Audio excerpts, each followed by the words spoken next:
कहानी की शुरुआत में हम एक लड़की की लाश को देखते हैं।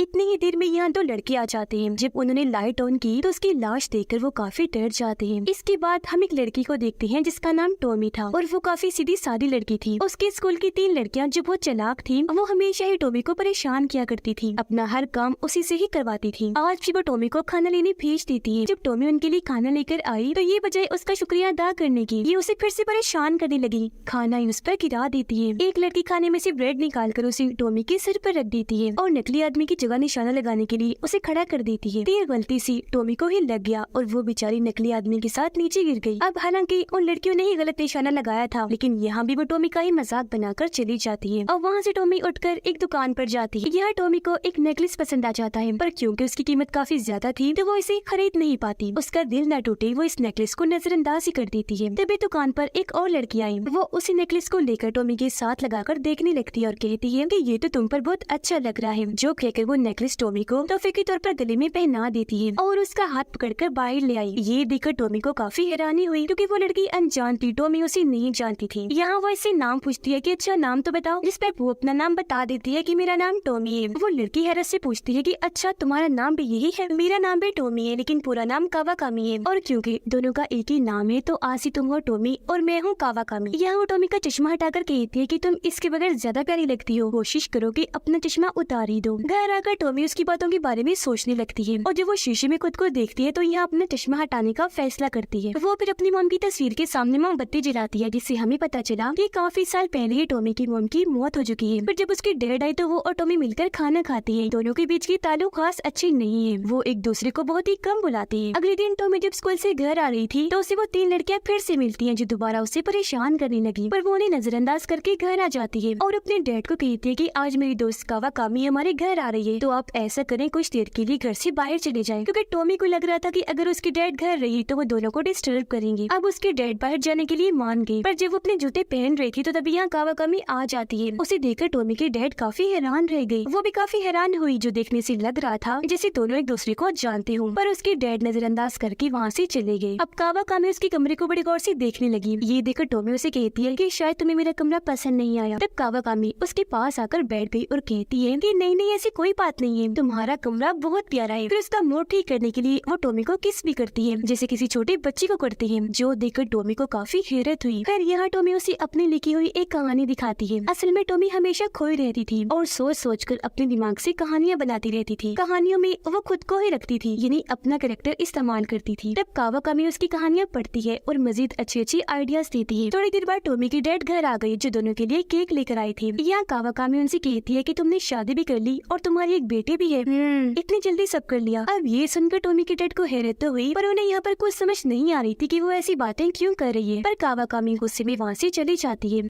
अब उसे नाराज जाता हुआ देखकर टॉमी को लगता है कि जरूर मेरे डैड ने उसे कुछ कहा होगा, इसलिए वो उनसे पूछती है कि बताइए डैड, आपने मेरी दोस्त को क्या कहा? वो जो ऐसे नाराज होकर चली गई, इस पर उसके डैड कहते हैं कि बेटा मैंने कुछ नहीं कहा उसे। पर टॉमी फिर भी अपने ही डैड से नाराज होकर चली जाती है। अब अगले दिन टॉमी और कावाकामी पूरे शहर की सैर करती है। उन्होंने बहुत इंजॉय किया, जिसके बाद थक हार कर वो एक पेड़ के नीचे आकर लेट जाती है। यहाँ कावाकामी उसे पूछती है कि तुम्हें मुझ में क्या पसंद है? इस पर वो जवाब देती है कि मुझे तुम्हारी हर एक चीज अच्छी लगती है, तुम्हारी खूबसूरत बाल और इतनी प्यारी सी जिल्द जो बहुत ही खूबसूरत है। जिसके बाद ही दोनों खड़े होकर हाथ पकड़ के यहाँ ये फैसला करती हैं कि हम हमेशा साथ रहेंगे। बर्फ की फैक्ट्री दिखाई गई जहाँ पर टॉमी की डैड काम करती थी। वो शाम में साइकिल पर बैठकर जब घर जा रही थी तो तभी उनसे मिलने कावाकामी आती है, जो उन्हें अपने साथ पार्क में ले आई। यहाँ वो बताती है कि मैं वही कावाकामी हूँ जिसे 25 साल पहले मेरे ही दोस्त ने मार दिया था, यानी कि वही लड़की जिसकी लाश को हमने शुरुआत में देखा था। और इसी के साथ कहानी पास्ट यानी माजी में आ जाती है, जहाँ हमने देखा कि कावाकामी जब अपने दोस्त के साथ थी तो उन्हें चुपके से टॉमी की डैड देख रही थी और उन्हें इतने पास देखकर वो जेलस होने लगी, क्योंकि दिल ही दिल में वो कावाकामी को पसंद करती थी। वो भी करती थी, लेकिन उन्हें बताती नहीं थी क्योंकि उससे अपने दोस्त से डर लगता था, जिस वजह से वो हमेशा उनसे दूर रहा करती थी। पर एक दिन कावाकामी की दोस्त को पता चल गया कि ये एक दूसरे को पसंद करते हैं। उसे गुस्सा आ गया, इसीलिए उसने कावाकामी को मार दिया और उसकी लाश को वहाँ इस तरह लटका दिया ताकि सबको यही लगे कि उसने फांसी लगाकर अपनी जान ली और किसी को उस पर शक न हो। अब यहाँ ये सवाल उठता है कि वो तो मर गई थी, पर इतने सालों के बाद जिंदा कैसे वापिस आ गई? इसका जवाब हमें आगे मिलेगा।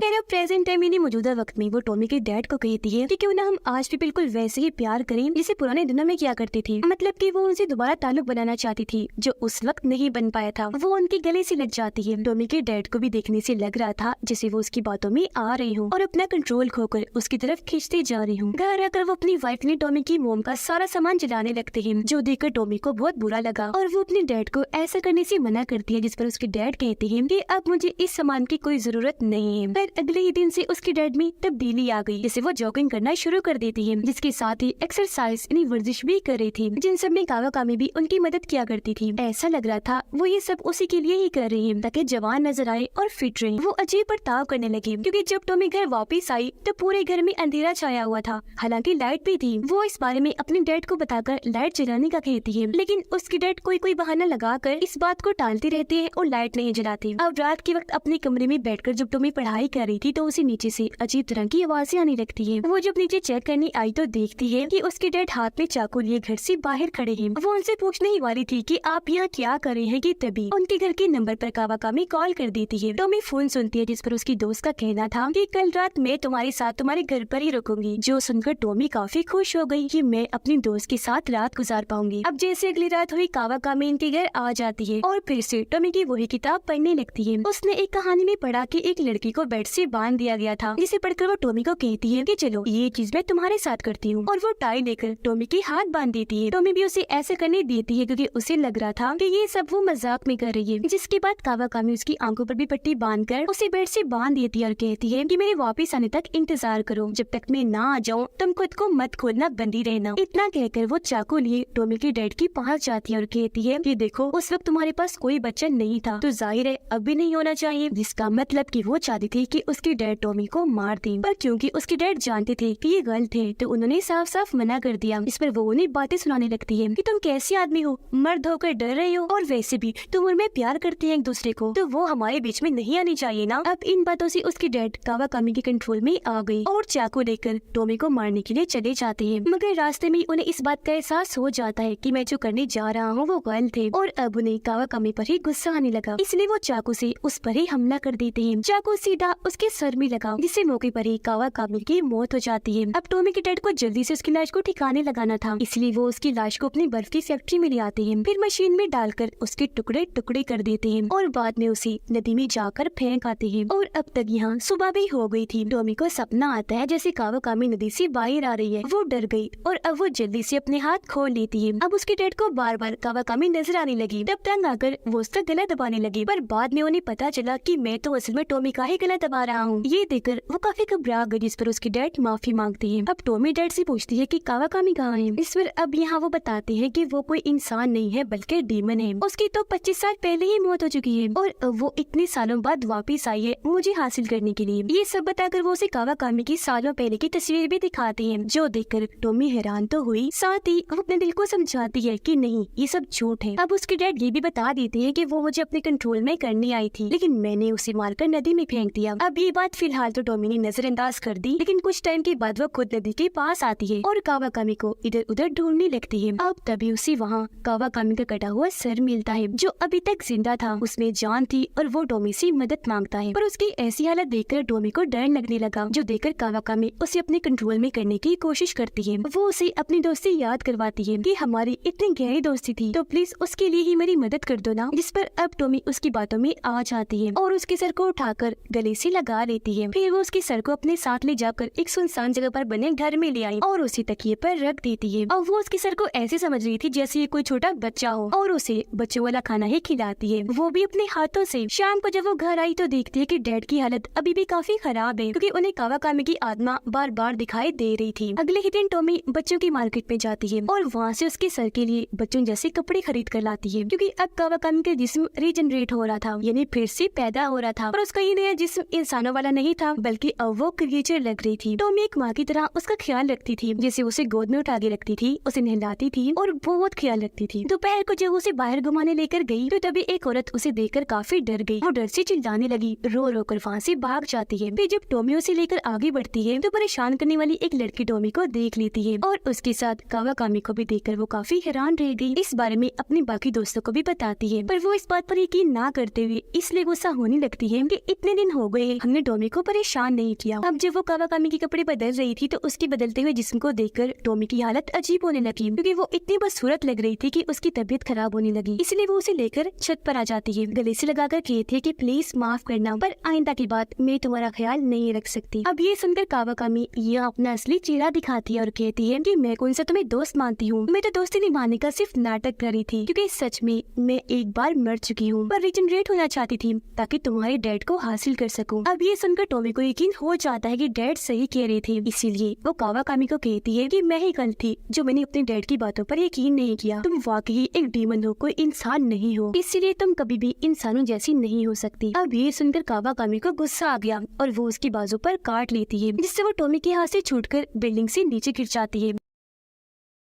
अब इस सारी सूरत हाल की वजह से टॉमी काफी दुखी हो गई, इसीलिए वहीं बैठकर रोने लगती है। अब अगले ही दिन वो तीनों लड़कियां टॉमी से मिलने उसके घर जाने लगी। वो खुद ही दरवाजा खोलकर अंदर आ जाती है। टॉमी के डैड उनसे पूछते हैं कि आप लोग कौन हो और यहाँ क्या करने आई हो, इस पर वो कहती हैं कि हम दरअसल टॉमी की दोस्त हैं और बस उसी से ही मिलने आई हैं। अब टॉमी नाम सुनकर उसके डैड को लगा जैसे ये तीनों कावाकामी से मिलने आई हैं, क्योंकि उसका नाम भी तो टॉमी ही था ना, इसलिए वो कहते हैं कि मैंने तो उसे मारकर नदी में फेंक दिया है। अब ये सुनकर लड़कियों को लगा जैसे फजूल में कुछ भी बोले जा रहे हैं, तो उन्हें धक्का देकर कमरे में बंद कर देती है और टॉमी को आवाज लगाने लगी। थोड़ी देर बाद उसके डैड दरवाजा खोलकर बाहर आए और उनसे पूछने लगते हैं कि आपको टॉमी से क्या चाहिए। इस पर वो कहते हैं कि हम उसे मारना चाहते हैं। अब यहाँ उसके डैड को समझ लग जाती है कि ये तो मेरी बेटी के बारे में बात कर रही है, जिस पर उन्हें बहुत गुस्सा आया और वो रॉड लेकर तीनों को पीटने लगते हैं। वो उन्हें इतना मारते हैं कि तीनों काफी जख्मी हो गई और जल्दी से अपनी जान बचाकर यहाँ से भाग जाती है। फिर जब डैड बाहर गई तो उन्हें वहाँ कावाकामी दिखाई देती है, जो अब पूरी तरह रिजनरेट होकर मुकम्मल बन चुकी थी। वो यहाँ अपनी बातों की जान से टॉमी के डैड को अपनी तरफ बुलाने लगी, पर तभी अंदर से टॉमी तीर कमान लेकर आ जाती है। उसने जैसे ही शूट किया, तीर सीधा उसके गले के आर पार हो जाता है, जिससे एक बार फिर वो मारी जाती है। उसके डैड नॉर्मल हालत में वापस आ जाती है और कहने लगे कि ये दोबारा से होश में आ सकती है, इसलिए हमें इसकी लाश को ऐसी जगह ठिकाने लगाना चाहिए जहाँ से दोबारा कभी रिजनरेट ना हो। जिसके बाद वो उसे अपनी बर्फ की फैक्ट्री में ले आती है और उसकी लाश को बर्फ में जमा देती है। थोड़ी देर बाद वो बर्फ को चेक करने आती है। उन्होंने जैसी बर्फ पर हाथ फेरा, कावाकामी को होश आ गई और वो अपनी आंखें खोल लेती है और अब वो डैड से मदद मांगने लगी। यहाँ एक बार फिर उसके डैड कावाकामी के कंट्रोल में आ जाते हैं और हथौड़ा लेकर बर्फ को तोड़ने लगे। पूरी बर्फ जैसे ही टूटी, वो एक बार फिर आजाद हो जाती है और उसके डैड के पास आकर उनके करीब आने लगी। ये देखकर टॉमी अपने डैड को समझाती है कि डैड, ये इंसान नहीं, डीमन है और हमें इसके कंट्रोल में नहीं आना है। अब अपना नाम डीमन सुनकर उसे गुस्सा आ गया और वो एक औजार लेकर टॉमी को मारने के लिए चली जाती है। उससे बचने के लिए टॉमी लगातार भाग रही थी, पर वो फिर भी उसका पीछा नहीं छोड़ती, हर जगह जा रही थी और फिर उसे पकड़कर औजार से हमला करने की कोशिश करती है। इसी बीच टॉमी के हाथ एक शॉवल यानी बेलचा लग गया। वो उसे कावाकामी पर हमला कर देती है, उसके मुंह पर जोर से मारती है, जिससे वो वहीं गिरकर बेहोश हो गई। वो फिर फौरन अपने डैड के पास आई और उन्हें जल्दी से यहाँ से निकलने का कहती है, पर तभी यहाँ कावाकामी आ गई, जो उसके डैड को हुक्म देती है कि अपनी बेटी को मार दो। अब क्योंकि वो कावाकामी के कंट्रोल में थी, इसलिए अपनी बेटी को पकड़कर जबरदस्ती उसे फ्रीजर रूम में बंद कर देती है, यानी जहाँ पर बर्फ बनती है, और बाहर से उन्होंने ताला लगा दिया था। फिर वो फ्रीजर को चलाकर कावाकामी से कहती है कि ये जल्दी फ्रीज होकर मारी जाएगी, जो सुनकर वो काफी खुश हो गई, जोर जोर से हंसने लगती है। अब डैड आकर उसका हाथ पकड़ लेती है और आज यहाँ आखिरकार वो उससे मिल ही गई, जिन्हें अपने साथ लेकर वो यहाँ से चली जाती है। अब अगली सुबह जब फैक्ट्री का वर्कर वहाँ आता है तो फ्रीजर रूम खोलने पर उसे टॉमी मिली, जो हैरत अभी तक फ्रीज नहीं हुई, तो खुशकिस्मती से वो जिंदा थी। वर्कर टॉमी को वहाँ से अपने घर ले आया और बताता है कि किसी ने फ्रीजर का टेम्परेचर कम कर दिया था, इस वजह से ही तुम जमी नहीं और आज जिंदा हो। फिर अब हम कुछ दिन के बाद का सीन देखते हैं, जहाँ टॉमी फिलहाल अपने घर में बिल्कुल अकेली रह रही है, क्योंकि उसके डैड को कावाकामी जो अपने साथ ले गई है। पर तभी घर के फोन पर अनजान नंबर से कॉल आती है। टॉमी ने जब फोन उठाया तो आगे से कोई भी नहीं बोल रहा था, जिससे वो समझ गई कि ये मेरे डैड हैं और वो यहाँ उनका शुक्रिया अदा करती है, क्योंकि वो जान गई थी कि मेरे डैड हालांकि कावाकामी के कंट्रोल में थे, लेकिन फिर भी उन्होंने जानबूझकर फ्रीजर का टेम्परेचर कम रखा ताकि उनकी बेटी को कुछ न हो, जब भी तो टॉमी की जान बच पाई। अब रात को टॉमी जब अपनी अगली कहानी लिख रही थी तो उसे दराज में से अजीब तरह की आवाजें आने लगी। उसने जब चेक किया तो एक बॉक्स में से कावाकामी का कटा हुआ कान निकलता है, जो बहुत तेजी से रिजनरेट हो रहा था। और इसी के साथ ये फिल्म इधर ही खत्म हो जाती है।